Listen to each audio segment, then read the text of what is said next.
All right, welcome in everybody for another special episode here on Broadway Sports Media and Speedway Soccer. I am Valair Shabilla, and today I am joined by Ben Wright. So Ben, how you doing today? Doing well, Valair. How about you? I'm all right. Today we have a very, very special guest, and somebody who Nashville fans are very familiar with. He's been around for a while now, so we keep bringing him on every chance we get, and somebody who's very interesting to talk to. You might know him from his Duke days or his Evansville days or Sporting KC days, but most people will know him from his Nashville days, of course. Welcome in Nashville SC General Manager Mike Jacobs. Mike, how are you? Doing well. Thanks, Valair. How are you guys doing? Oh, good. Mike, first and foremost, I think with us having all the snow up here, how is it down in Florida? Can you just tell us a little bit about it? We're really lucky to be able to get down somewhere where not only is the weather conducive to play, but we always try to find places where you have a lot of teams, so you can get quality games. So we're always kind of chasing games that this time of year, and it's hard to complain about the weather when you see what's going on in Nashville. But we flew out on Monday. We were delayed about 2.5 hours. So we're really kind of lucky we got out. But been really fortunate with the weather down there. It's been really conducive to us getting a lot of good work done, and especially with the way historically our preseasons are, it's obviously very demanding from a physical standpoint. To have like really pleasant weather makes it a lot easier for the guys to get after it. Yeah, absolutely. And you guys seem to like Florida quite a bit. I think you go down there pretty much every year since the start, huh? Yeah, like it's in proximity to Nashville. It's a direct flight. It's a fairly reasonable flight to get back and forth. So I think to do something like that opposed to California or Arizona, I compare preseason. Really, the whole season in general for MLS is quite similar to Major League Baseball when you think the duration of time. But preseason is pretty similar to spring training in baseball. Most teams tend to go either to Arizona, or to Florida. You are seeing more and more teams go to California also. You're trying to find warm weather and get good games. And for us, it just makes a lot of sense for us to be, being in the Southeast, to be in Florida. So, Mike, we will definitely talk about preseason a little bit later in the show, and talk about, the preparation that you guys are going through right now as we speak. But I do want to take it back a little bit before we head into that direction and talk about 2023 a little bit, and what that season looked like for Nashville SC. Obviously, the high moments.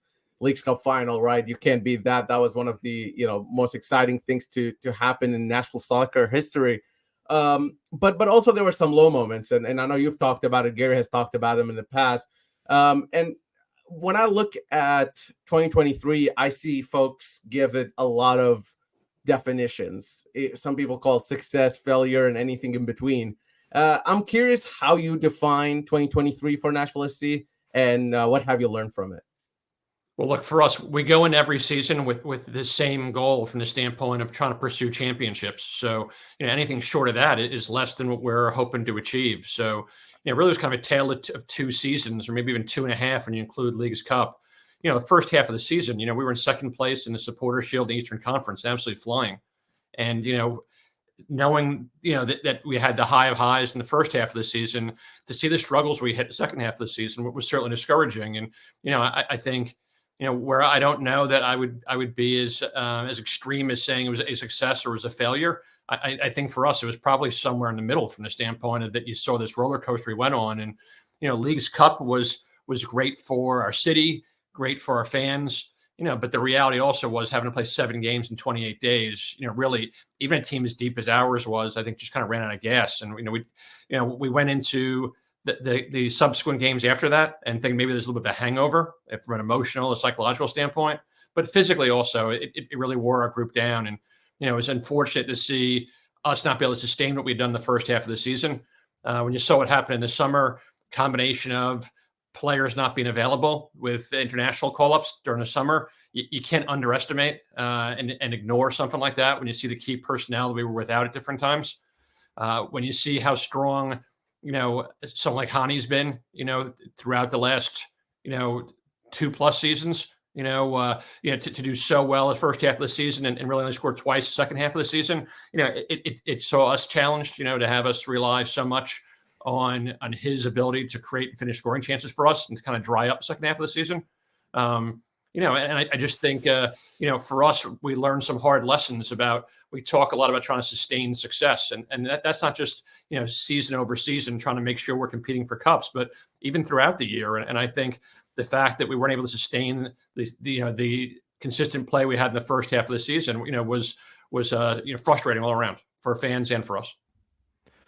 Mike, you kind of touched on something there about sustained success. And I'm just curious, obviously last year was the most kind of congested season that Nashville has had yet with multiple competitions. It's going to be as congested or even more so this year, obviously with CONCACAF Champions Cup. I almost got the title wrong again. CONCACAF Champions Cup. And then you have tournaments in the summer. You have Leagues Cup. How has last year, and kind of seeing how the team dealt with a heavy fixture list, has that changed anything for you, just in terms of how you go about building the squad for the year, and kind of how has last year shaped kind of your maybe philosophy of roster building, if any? Well, I would say this. I think it's less about maybe like how we construct the roster, and maybe more about how we proceed into certain competitions, certain times of the year. I think the reality is where everybody wants to win every game they play. That's whether you're a player, or a coach, or a fan. The reality is it's just not possible in a sport like ours to play the same guys every game all the time. It's not possible. And the idea of play rotation, squad rotation, you see it all over the world. So I think the challenge we have in our league sometimes is where there are other leagues that play as many games as we do, or as many competitions as we do. They usually spread out over a longer period of time than ours is. To have to go, at different times of the year, we have to play 2 or 3 games a week in back-to-back weeks. That really challenges your group. And, even if you're someone who has the capacity, you've seen guys historically in our team who've been among the league leaders in distance covered, like Alex Wheel or Sean Davis. It's just not possible to do that, 2 or 3 times a week and expect guys to be able to perform. It's not. And, but I always mix up CCC, and I still call it CCL. The reason why you've seen teams really struggle in the league when they've had to play in CCL, but previously and now CCC, is that even more so congested fixtures list, and having to do it so early on in your season. For us to have to travel out of the country and play in Central America, to have to do that, and then days later come back and open our season against Red Bulls, and if you're a fan of MLS, you understand the demands that go into playing against a team like Red Bulls, what that's like. So to have to play 2 games like that, it's just a short period of time, then the next week play at home, and then the following days fly off to play in Denver at altitude against Colorado. The reality is where we had times like that during the course of last season where we had to play 4 games in 2 weeks, we didn't have to do it 6 weeks into the start of our preseason. So I think for us, the hope is that we have the depth to be able to compete in these kind of competitions, to be able to sustain that kind of form throughout the year. I think we just have to continue to be mindful of how we stretch guys' legs out, how we stretch guys' minutes out, and make sure that guys have enough of a tank toward the end of the season. Mike, you mentioned the stretch sort of in 2023 and just how tired the players were, right? I mean, it was such a extensive schedule that Nashville had. It doesn't seem like 2024 is any different with that. Maybe the Open Cup situation, we don't know where that's going to go. But if you just replace Open Cup with the Champions Cup, then you're kind of in a similar position again. And Leagues Cup is coming back, of course, and of course MLS. So with that said, if we were to switch now to fully 2024 and look at that in terms of roster building, where are you in that process for the current season as preseason starts for you? Well, most of our roster is complete as far as roster compliance. You have to have your roster compliance set usually the day or two before the regular season starts. So most of our group is intact, other than maybe filling some things in around the edges for the start of the season. But for us, historically we've been one of the older teams in Major League Soccer, and what I do appreciate is there's a sentiment of playing young kids, but the reality also is when you look at the success of the teams that have gone into the playoffs, that have advanced deep in the playoffs, most of them have veteran-laden rosters, and I think the really strong teams have good balance of all those things. And for us, I say this to our group quite a bit, internally, as far as when we're putting our team together, whether it's our executives or our coaching staff, it's just not possible to bring the same guys back every year and then be able to sustain that. The reality is, each year players get older, if you can't continue to have an influx of not only new players in there, but younger athletic players every year also, it's going to be hard to kind of sustain that kind of success. So, for us, we look at, succession planning about trying to make sure that, whether we have the right kind of balance currently within our roster, that you have young players who can succeed, veteran players, or having to bring players in from the outside. The idea is, I think, opposed to having to rebuild and kind of start all over, we're trying to reload. So that the idea is, maybe it's been 1 or 2 guys each the last couple of years, opposed to wholesale changes 1 year. And the reality is most teams do go through a rebuilding period. For us, we've been just trying to kind of like reload and kind of keep things going. Mike, you talked a lot about getting younger and kind of the importance of young players there. I'm curious how the academy factors into that this year. Obviously, we saw Adam Sipic signed last year as the first homegrown player, kind of set to join the first team this year. We saw guys like Isaiah Jones get pretty significant minutes with Huntsville last year. How does the academy and having that MLS Next Pro setup in Huntsville help the team kind of get younger, as you were talking about? Look, it's critical for our club's success to be able to draw players consistently out of our academy and out of our second team. The reality is our second team is just starting its second year, and our academy also is still in its infancy. So, and then you look at our academy, historically, our territory, the state of Tennessee, and specifically Middle Tennessee or Nashville, has not been the most fertile area for developing, professional players. It's not Eastern New York or Southern California or North Texas. Those areas, have been flush with talent since our league started. The reality is for us, we just have to work a little harder, maybe than some other people, to try to find a way to be creative in recruitment of players, maybe from different parts of the country, and how we can kind of get players working through our system. We've talked about quite a lot from year 1 to year 2 with our second team about having to make sure that not only that it looks more like our team as far as filled with prospects, but from a game model, the guys have to make sure that how they're playing there is going to prepare them to play in our first team.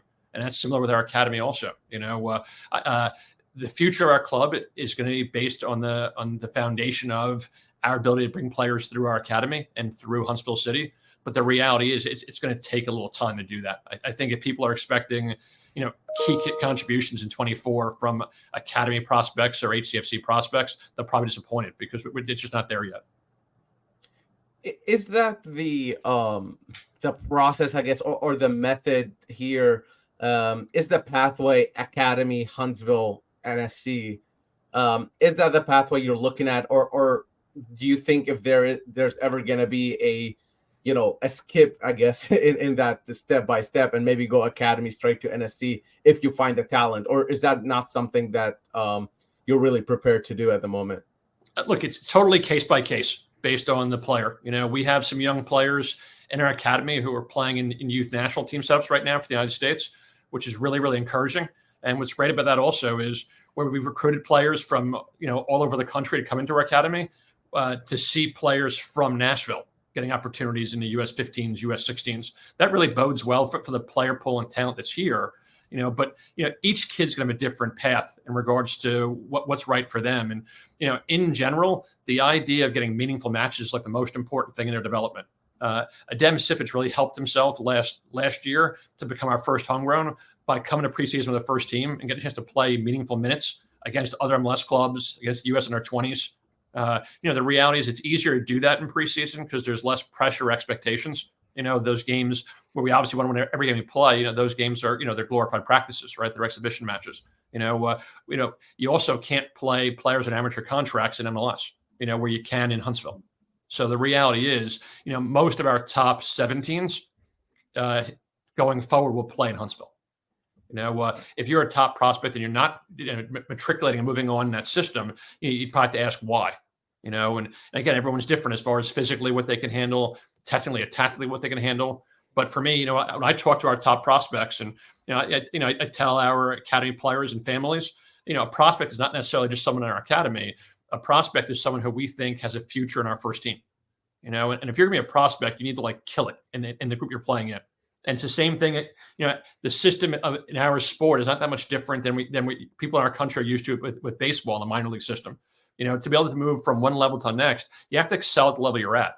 And sometimes, there's an adaptation period. You see it from players who come from a different country into our country. You see it from players who go from college and MLS. It's the same thing going from the 13s to the 14s, 14s to the 15s, 15s to the 17s, 17s to Huntsville. And for us, the more exposure we're giving to our young kids, playing in Huntsville, the better opportunity we'll have to accelerate that process to get more guys in the first team. And you mentioned the college system, and that's been something that you have relied on every season, right? And we've seen others in MLS maybe not care for it as much or care for it too much, somewhere in the spectrum. But for Nashville SC, it seems to be continuously season after season that you are using the college super draft and you are getting those signings. Now, I know you made some other signings, and we'll get to those in a little bit, but just focusing on the college market, if you would, what is that?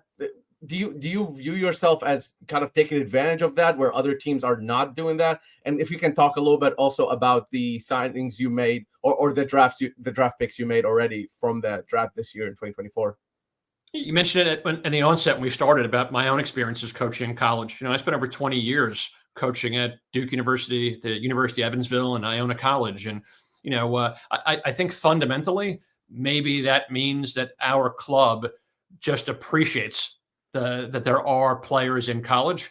But the reality is, it's even when you see like in year one, when we drafted Jack Mayer and Alistair Johnston and Elliot Panico, even since then, the landscape has changed significantly in the college game as a genuine pathway to consistently develop first team prospects. There's just fewer and fewer players who are taking that route. And that's because the academies are having more and more success. You're seeing more and more players, mention something like a Dem Sipich. He had schools all over the country chasing him down. He opted to pursue a professional career at age 17. But what I will tell you is, as excited as we are about someone like a Dem, the reality is he's like an outlier from the standpoint that most youth academy players will still go to college for 1, 2, 3, or 4 years. I think it's unrealistic to think we're going to pull kids out every year out of our academy and put them in Huntsville, put them in our first team. So it's important that, that I mentioned before in the development process, making sure guys can get meaningful matches. The reality is having a kid who's 18 years old playing, 20, 25 matches against, 20, 21, 22-year-olds, that's a very valuable exercise. And if someone can't get a regular match in our first team and they can't get a regular match in Huntsville, when they finish 17s, they have to go to college. That's the route that we're encouraging players to go through.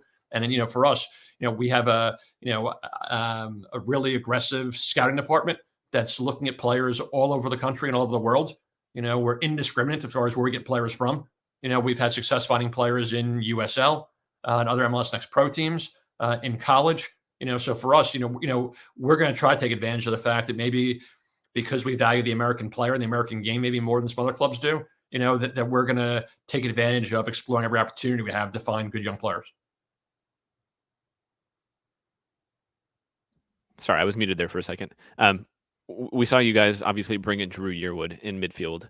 And I think a lot of people who watched the team last year thought that midfield needed maybe some new bodies, a little bit of a different look. Obviously, some of that involved moving on from Dax McCarty. So I'm just kind of wondering, maybe your thoughts on Dax and his time here, and then kind of this next step for the midfield. And Gary, kind of in his press conference earlier this week, talked about maybe some different looks for the team and some different ideas. I'm wondering how you think those midfield signings, specifically Drew, will factor into that. Well, look, first off, Dax was a tremendous leader in our group and was somebody who was a part of us starting our club from the get-go. I have a lot of respect for him and like him personally. At this point now, he's a different team. So for me, rather than talk about players who are on our roster, let's talk about the guys that we do have. I certainly wish him and his family the best of luck where they are in the next chapter in his career. As far as Drew, there are attributes that Drew has that are easy to see, that jump off the page at you.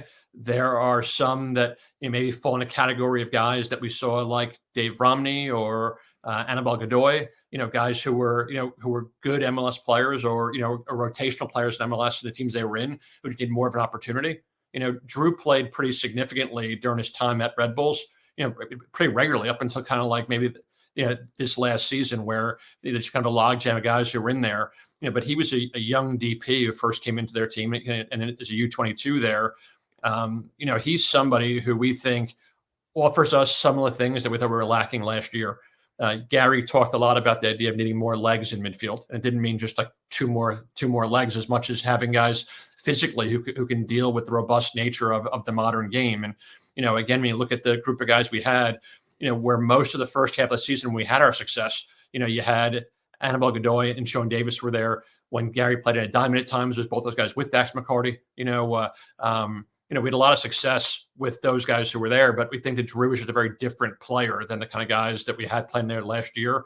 Drew's maybe more of like, you think the traditional number system. He's probably more of like an 8, like a box to box type player, where the others tend to be more kind of like deep lying, like 6 type players. So I think for us, having someone who we think can help link up with our front 4, help get us into the final third, look to make more third man runs and chip in maybe goals himself. He fits more what we were looking for kind of as a player to have in there. And, look, the fact that he's, he's younger maybe than some of the other players there last year, the reality is, he has the opportunity to offer us things we were missing at different times last year. You mentioned the age of the players, and obviously some of those players are returning this season, and that doesn't mean they're bad players just because they're older, getting up there in age. But specifically, if we're sticking to the midfield, like Ben kind of said, you have a congestion of matches coming up, even starting for the first week of the season, right? You have 3 matches in 6 days, 7 days, something like that. And you have that core midfield players. Maybe you got 4 or 5 of them.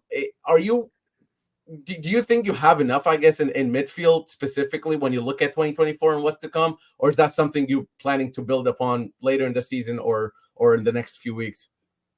Again, look, you had a tale of 2 seasons last year with how we did the first half of the season and how we did the second half of the season, and I guess you have to look at, and as you evaluate, which group are we, and maybe it's a little of both, but, the reality is, there were no challenges in midfield, for the first 16, 17 games of the season last year, so over time, obviously, things wore down and, you need to have, maybe, again, lack of better terms, more legs in there, the fact that we had kind of 4 guys rotate in those roles last year, and we have 4 guys kind of in those roles right now, where it's certainly possible we could bring somebody else in at some point. The reality is that, depending on the shape we're playing out of, you have guys like Godoy and Davis Nunga returning, with someone like Drew Yearwood. You have guys like Alex Mueller, Randall Leal, who also played in midfield in different roles as shuttlers when playing as a diamond, who are more like 8/10 type players, so I think, you saw the group of guys who were here the first half of the season really thrive, without any issues, so to me, the hope is getting someone like Drew, continue to rotate some of the guys that are in there. Maybe you'll see some different things as far as some different shapes we play also that help kind of stretch some of these guys out. But I'm not too worried about what we have right now. You mentioned Randall Leal, and I feel like every Nashville fan wants me to ask this question, and I'm curious personally. Just, I think he came in to Nashville, very exciting young player, right? And now he's reaching that point of his career where it's he's no longer the young player. Now he's not old by any means, but he's still not young. And it just seems like he's a step below where he needs to be in terms of production and being there. So, I mean, obviously a lot of it has to do with injuries. So I'm not, I'm not sure what else you would attribute that to. But most importantly, I guess I want to know from your experience with him and knowing him for all these years, what position do you think Randall Leal it shows his best characteristics, and what do you see for him in 2024? Look, this is an important next 6 months for Randall, for his future, not only for here, but with the Costa Rica national team and just his future in general. And, when you see what Randall produced in the 2020 and 2021 seasons, the reality is he just has not been as available for us in 22 and 23, the last 2 seasons, as he had the years prior. When you see the number of goals he had last year, regards to minutes played or to the number of starts he had, I think if you grade that out over a course of a 34-game season, I think you'd think that he's performing at a pretty high level. For him, he's got to be able to go from being a young kid to being a veteran. And that's not just like an age, but that's just like a maturity level as far as taking care of yourself, doing things you have to do on and off the field to make sure that you're available for selection whenever you're called on. And, a healthy Randall Leal, I think, is someone who can still contribute an awful lot for our group. What makes him so unique is his versatility. I think, primarily Gary's played him on the left coming inside. He prefers playing, I think any of those three roles off the center forward, whether it's playing as a 10 right centrally underneath that player to playing as a winger, but I would say in general, even when he plays in one of those wide roles, like a 7 or an 11, he still comes inside quite a bit, So I think most of what he does is kind of inside the width of the 18-yard box. And I think, a lot depends on the shape your team's playing, but I think most of what he does is kind of like the central areas of the field. Mike, kind of sticking with more of the attacking end of the field. Obviously, last summer, you guys made a big move bringing in Sam Surridge. And from early returns, it seems like he's going to be a key part of this team. He produced really well in stretches last year, and seems like he might kind of be the answer to the DP number 9 question that you guys have had for a little while. What are you expecting from him in 2024? And how important is it for him getting a full preseason, kind of adjusting more to Nashville? What are you kind of expecting from a fully integrated Sam Surridge this year? I think what's really exciting is when you saw the early return we got from Sam. I think he had 5 goals and like 9 starts, in all competitions. Even players who've had a lot of success here in our team since our inception, no one scored at a rate like that so quickly. No one had.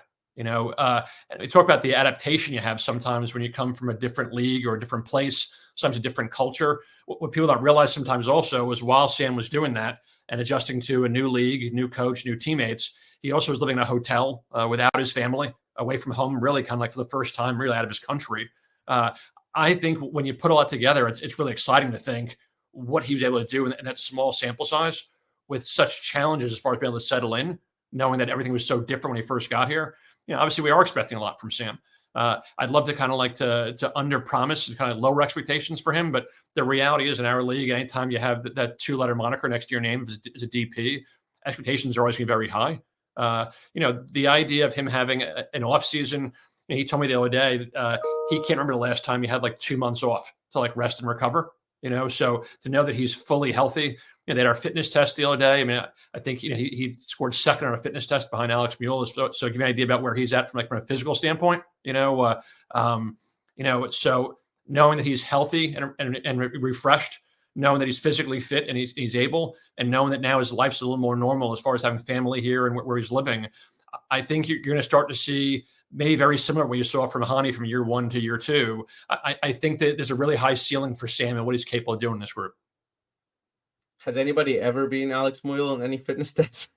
I'll tell you what, he's like a machine. Like he's like a piece of metal. I've absolutely no idea. Like we should talk about that. Like in our scouting, how do we find other guys who have some of the same attributes? Can we look at like at certain metrics to try to see are there other players in the league like that? In our youth academy, can we try to grow players who have some of those similar characteristics? He's he's an Energizer Bunny, run all day. So. Now, Mike, you've made a few moves already this season. And I remember when we talked to you earlier, at the end of last year, you were kind of still waiting to make the Tyler Boyd move, which I think is clearly the biggest move I think you've had so far this offseason. And Drew Yearwood, of course, had already been announced, and you've made some other moves that are maybe more in the supplemental area of the roster. But for Tyler Boyd specifically, you're looking at a guy who's played in the USMNT, who's played in Europe, 29 years of age. Gary Smith was full of praise for him. When we talked to Gary last week, he couldn't be happier discussing Tyler Boyd and what he brings to the team. Is he somebody you guys have been targeting for a while, or did that kind of just come up? So, Tyler's been one of those guys who's been on a list for us that, especially for those who watch our team all the time, think about guys that we think like really fit, like what Gary looks for in players in certain roles in the field. I mean, there are a few guys you're going to find who play, primarily as like wide players, who don't do the things that Gary looks for in players more than Tyler. And I think the fact that he's robust with energy and he plays hard, that's one. But his ability to create and finish chances. I mean, look, he was a leading scorer for the Galaxy last year as like a wide player. I think when you add someone, look, we needed to have more players who were chance creators, guys who can create scoring chances, and guys who can finish. And Tyler does both those things in spades. He does both those things in a variety of different shapes and positions.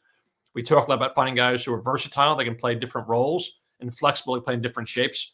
I think Tyler's one of those guys that'll always find himself in the field because he can play in different type roles and positions. And when you look at the guys who've kind of put a combination together in our front four now, and you think about the likes of Mukhtar and Surridge, Boyd and Schaffelberg and Leal, one of our chief goals this offseason was to make sure that we had more versatility and more diversity in our attack. To be in a situation where we can hit you in different ways. And I think having someone like Tyler to add to this group really makes it my hope will be a challenging team to game plan for, because we'll have, multiple players who can chip in with creating chances and finishing chances. Mike, we kind of talked about last year's Leagues Cup performance and just the busy schedule, but looking ahead to 2024, more competitions means more chances for silverware. I know Walker Zimmerman in his interview, I think with Charlie Boehm, talked about really winning a trophy this year the goal. So I'm just kind of curious, as you look ahead this year at all these competitions that you're in, what are some of your goals for the year? Obviously trophies, but maybe apart from that, what are you kind of looking for this team to achieve? I always laugh when people start the year about goals and talk about like winning championships, because like every player and every coach wants to do that. Right. So, I mean, it's almost to me like it's almost redundant to talk about that, because it's like, I think it's a pretty clear, everyone is aspiring for that, and the players have more to do with that than anybody else, so like their aspirations, their goals to want to pursue cups, they dictate that by their performance on the field, so, and I don't think there's ever been a time our players weren't aspiring to do that. So the fact that Walker or Hany talk about those things on like media day, I think it's great they talk about it. I think it's fine to do that. I just think at the end of the day, it comes down to, to just putting it in when you're playing. And, for us, our focus is always going to be on the league, and trying to win MLS Cup. It's the one championship that separates the good clubs from great clubs in our league. There are challenges with the fixture list to having so many events. And like I said, one of the big challenges is that you just can't play the same guys in every event, and, for us, you asked about my goals, my hope is my aim is that when we finish our involvement in CCC, that we haven't hindered ourselves to pursue our main focus of MLS Cup. The hope is that we have the ability with the group we have to pursue success in CCC while also being able to kind of stay the course with the league. So as I mentioned before, very few teams are able to do that. Very few teams be able to have a run in CCC or CCL and be able to be competitive in a league. We saw Seattle win the CCL, and not make the playoffs that year. So it's challenging to do that. So, for us, as we navigate this labyrinth and kind of get through the season, for me, whenever our CCC run ends, my hope is that we're in a position to go from there and continue to kind of excel and keep going. Mentioned maybe we kind of peaked a little too early last year and kind of stalled, toward the end of the summer. The hope for us is that when we're hitting that time of the year, that we're just starting to kind of hit our stride. For me, I want to make sure that when we hit, October, we're playing our best soccer of the year. Mike, you mentioned the Open Cup earlier in the talking about the different competitions and all that. Is there, for Huntsville, I guess at this point, is there any plans to get Nashville SC players involved in that, or is it just going to be specifically Huntsville players competing in the Open Cup? It's early days for us right now as far as plotting that out, but what I would say, maybe the same thing I said all along in regards to, even the exercise of what Huntsville is all about. I mentioned about our young players and how they ascend forward, that they need to kind of kill it, the group they're at. Gary and I went out late fall, early winter to watch a Dem play in the 17s. He had 6 goals in 3 games against other MLS academies, against Charlotte, against Philly, and Atlanta. From our standpoint, we're like, it's too easy for him right now at the 17 age group. For me, that just like see Huntsville players move to the first team, they need to like not only be playing regularly and getting matches, they need to like kill at that level. Someone like Ben Martino or Joey Skinner had really good years last year for Huntsville in their first years with professionals. The next step for them is not only be able to play, as professionals, in our second team. They need to be the best players in the league in their position. And when they're excelling there, there's more of a chance to take a claim in the first team. Now, conversely, as far as the question you asked, the second part of having that group is not only be able to kind of offer meaningful minutes to young players coming through, but it's offering meaningful minutes to players in general, to keep guys sharp. And the reality is when we've sent guys down at different times, you look at Elliot Panico's ascension in our team last year. I don't know that happens without him getting a chance to play 4 or 5 games in Huntsville to make sure he was ready when his number was called. So, for us, Gary's pretty thoughtful also in regards to rotation about how to make sure we keep guys sharp. We tend to see a lot is, maybe it's a peek behind the curtain, that sometimes when he gives somebody who is not featured regularly in the first team a chance, he might give them some games in the second team to get them ramped up. What I would say, depending on how things go during this congested portion of our schedule with CCC in the league, depending on how we're doing there with guys' minutes, that'll probably have as much to do, Valair, with anything else as far as how many of the first team guys are playing in Open Cup. And Mike, thank you so much for the time. But we have few more to go through, and then we'll make sure to set you off your way. But I think when you look at 2023 and sort of what happened there towards the end, I think it was the first time that we saw maybe Nashville fans be a little more on edge about their team, right? I mean, I think when you look at 2022, 2021, and 2020, there was a lot of things to look forward to, and there were a lot of things happening that were really exciting. In 2023, that kind of took a dip there towards the end. But I think a lot of it, there are just a lot of questions out there in terms of the relationship. A lot of questions were brought up between the relationship between you and Gary, or the ownership and you and Gary, and you sort of that decision makers, I guess, if you can call them. So I think I'm just curious, what is that relationship like? Because you have to be in between those two groups, right? So you have the ownership and you have the coaching group, and I feel like you're kind of in between. Is that an accurate look at it? And how do you handle that part of it? It's a pretty collaborative group from the standpoint of, our ownership group led by John Ingram, our club leadership led by Ian Ayre, from the sporting side, myself and the group of guys I work with, along with Gary and the coaching staff, but our job, look at my job specifically. I mean, clubs are different all over the world. There are a lot of clubs where a manager walks in the morning and he finds out one of his players has been sold or traded, or a player's been added. We just don't do that. For us, I mean, it's important that our manager is involved in the process of ultimately helping us identify players we're looking at, and maybe we present players to him at different times, but we're just not going to bring a player in that he doesn't sign off on. I think to bring players in that the manager doesn't want, we've wasted time and money. So for us, where maybe I'm a bit chiefly involved in strategic oversight and creating a strategy for our roster and helping kind of execute that. Ultimately that's being driven by our manager, identifying what players he thinks fits best for what he's looking for in his system, his tactics, and ultimately we have to have players that can fit what he needs. The relationship with him, him and Gary and I have been together since USL. There's never been a time where we haven't been able to speak freely to each other about what we're thinking about the team. I think we're pretty collaborative from the standpoint of being able to work together on trying to identify what needs the team has and then find them. And, from an ownership and leadership standpoint, I mean, there's never been a time where I've gone to either John or Ian with an ask and they haven't found a way to make it happen. I'm always amazed, John's sense of proprietorship, to not only want to win a championship, but to win one for his city.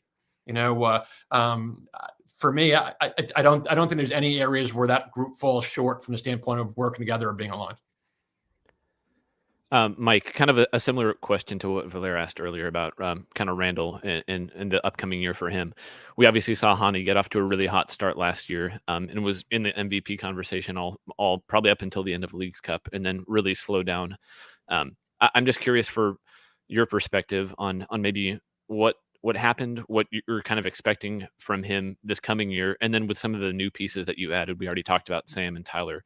Are you hoping that the attack doesn't kind of live and die with Hany as much as it has in the past?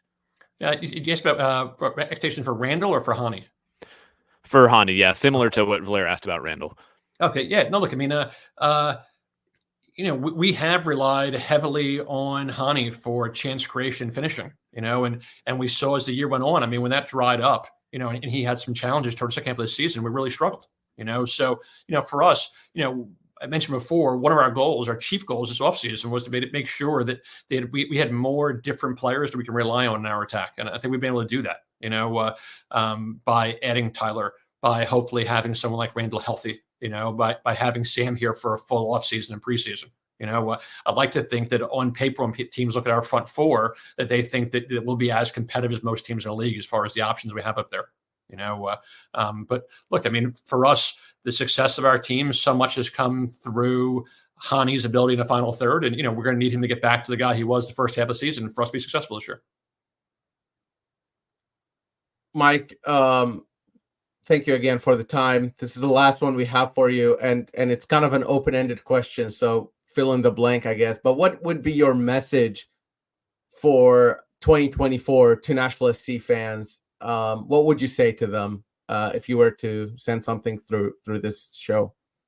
I'm glad that fans are passionate and they want to see us be successful.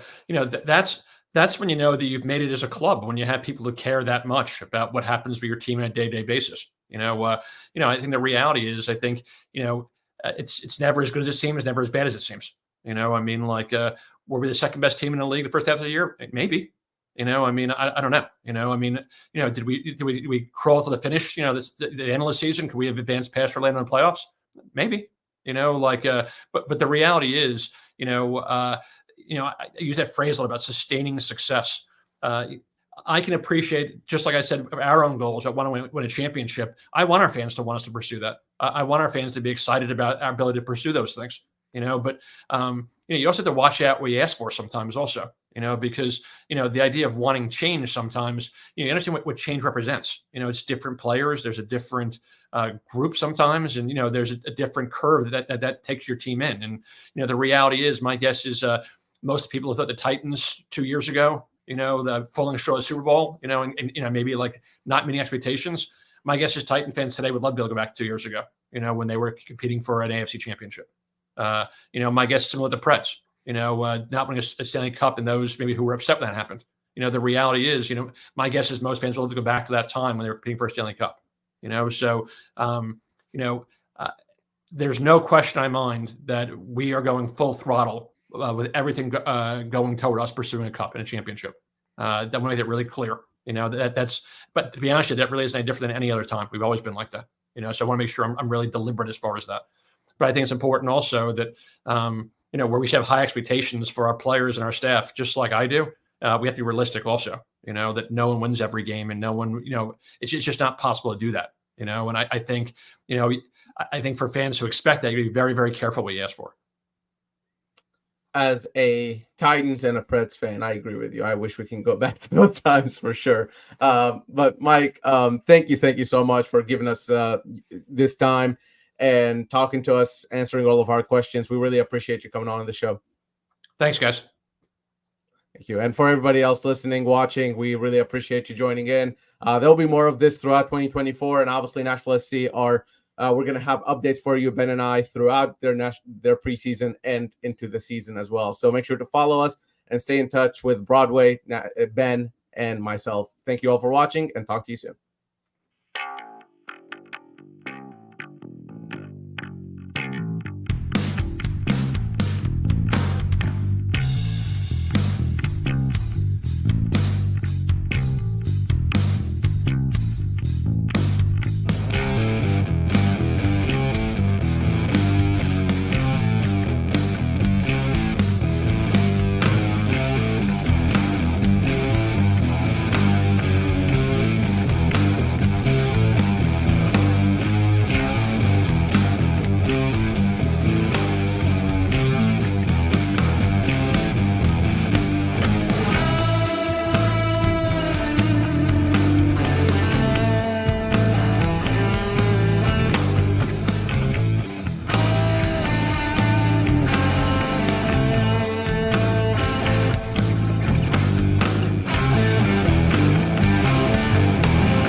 Never go full shepherd. No.